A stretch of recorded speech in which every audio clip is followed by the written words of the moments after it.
society, real and imagined, has a golden boy. Well, for 40 years, Robert Redford has been the captain of America's Golden Boys.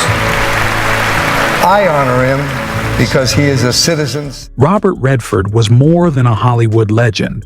He was the Sundance Kid, a symbol of effortless cool and rugged charm for decades. Fans knew his smile, his piercing blue eyes, and his unforgettable roles. Yet, there was a quieter story few ever saw. The truth about the woman who shaped his life in ways no role ever could. In his final days, the 89-year-old legend made a confession about love, loyalty, and the paths his life might have taken if things had been different. How does a man who captivated audiences worldwide measure one romance above all others? Stick around, because this is the Robert Redford story you've never fully heard, the story behind the legend, the love that quietly shaped everything. So I think that's what I meant. I was so focused, obviously a pretty ambitious guy from the get-go. And when you've got that, you've got something you want to do. It was basically tied to my work as an actor to begin with. Back to the late 1950s, Robert Redford wasn't yet the Hollywood icon the world knows today. In fact, in 1957, he was just Bob, a restless art student at UCLA trying to figure himself out. He had some natural talent with a paintbrush and earned a little money painting movie posters, but he was still a long way from the red carpets and the flashing cameras. His life up to that point had already seen some turbulence. He had lost his mother at just 18, and it had sent him into a bit of a tailspin. So, when you picture him back then, don't imagine the polished superstar. Imagine instead a young man who was still searching, still stumbling, and still deciding who he wanted to be. And then along came Lola Van Wagenen. Lola wasn't just another college student floating through classes. She was sharp, serious about her studies, and deeply interested in history.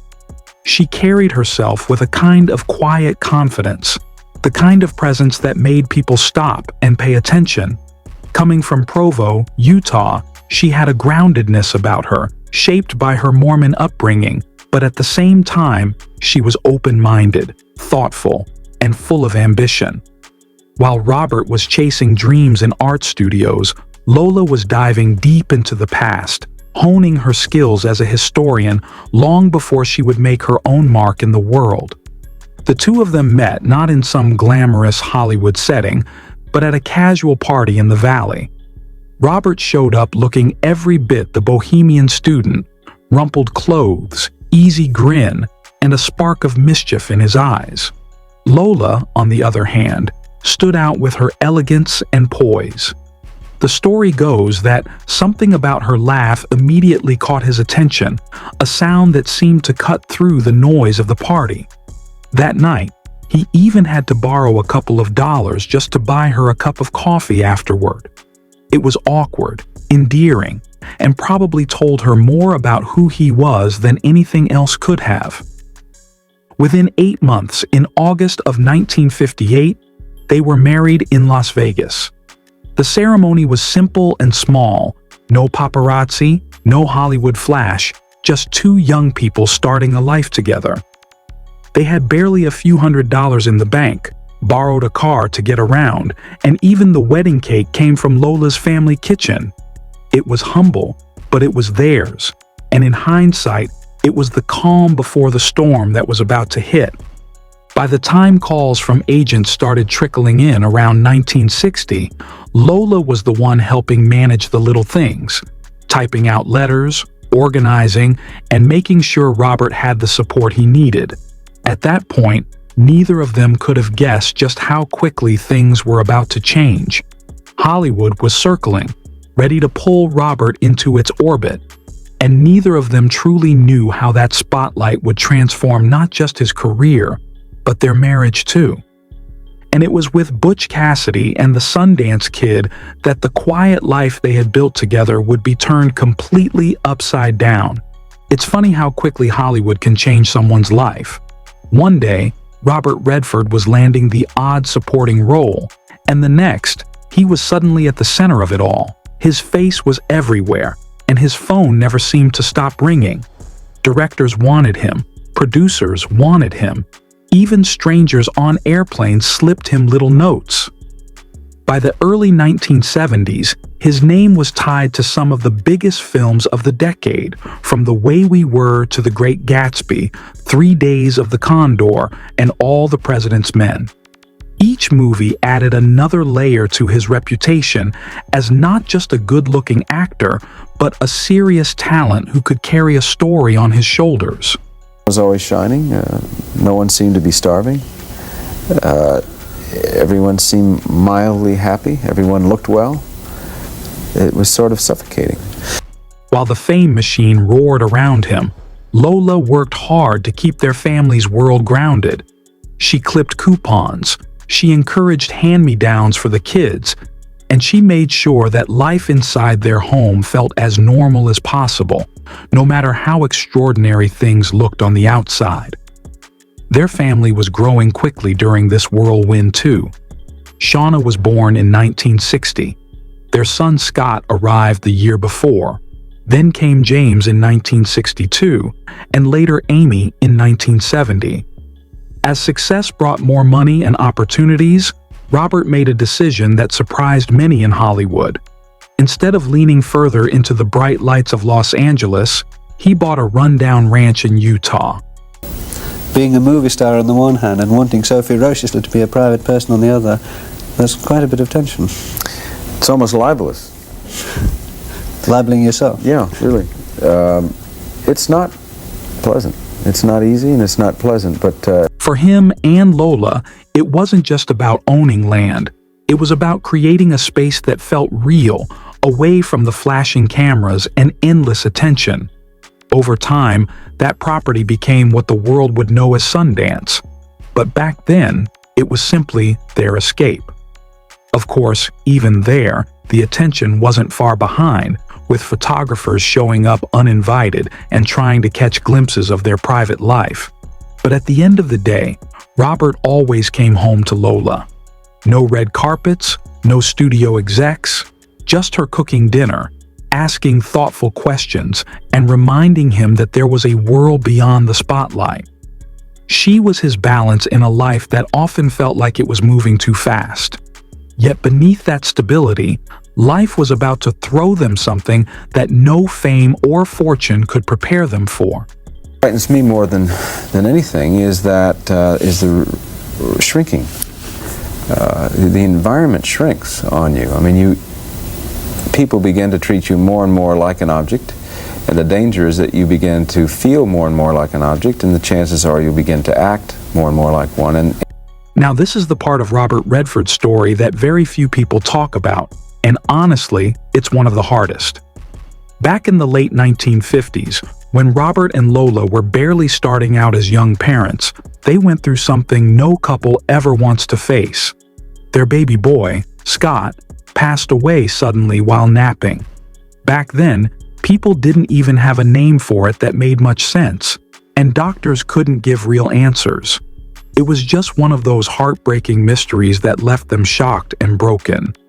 Robert was only 21 at the time, and Lola was just 20. They were living in New York, scraping by, trying to build a future, and suddenly they were forced to bury their child on a hillside in Utah. For Robert, it was almost unbearable, and yet it was Lola who held him up, reminding him that life had to keep going. They didn't talk about it much after, at least not publicly. Robert especially kept that pain private, but if you look closely at some of his early performances, you can sense something extra. This weight behind his eyes, this softness in how he handled scenes that involved loss. Critics later said he had this depth, this haunted edge, but very few knew it came from something so personal. And even though they went on to have 3 more children, Shauna, James, and Amy, that loss never really went away. It became something that sat quietly in the background, shaping who they were as parents and as people. It wasn't the kind of grief you move on from, but the kind you learn to carry. And in Robert's case, It seemed to fuel his creativity. Acting, storytelling, and eventually directing. Those became lifelines, ways to process feelings that were too heavy to put into words. By the late 1970s, though, you could see that Robert and Lola's lives were pulling them in different directions. Robert wasn't just a movie star anymore. He had started directing. He was heavily involved in environmental issues. And then there was Sundance, the dream project he poured himself into during the early 80s.